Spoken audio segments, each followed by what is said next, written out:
Ir-responsabilta mhix biss tal-awtoritajiet li jiżguraw is-sigurtà fit-triq, iżda hija wkoll tas-sewwieqa li għandhom isuqu b'mod sigur u mingħajr ma jpoġġu lil ħaddieħor fir-riskju.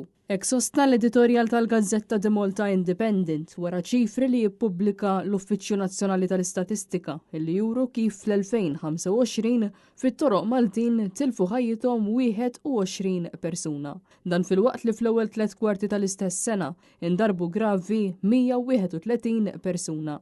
L-editorjal tenna kif fl-aħħar ġimgħat komplew l-ispezzjonijiet regolari f'diversi toroq f'Malta u Għawdex, tant li bejn l-ewwel u 30 ta' Diċembru saru total ta' 271 ispezzjoni fejn ġew imwaqfa 7,932 vettura.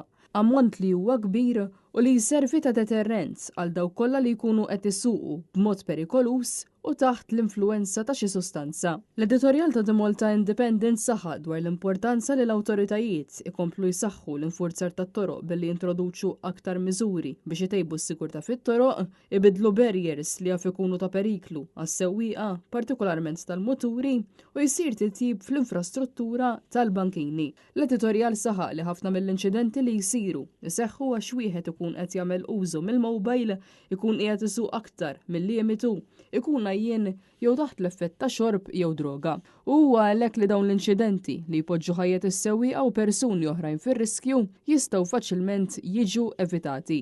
Il-perjodu tal-festi kien relattivament kwiet fejn jidħlu inċidenti, għalkemm lejlet il-miliet mara Kolombjana tilfet ħajjitha f'każ traġiku li seħħ fi triq li twassal lejn Paċivil.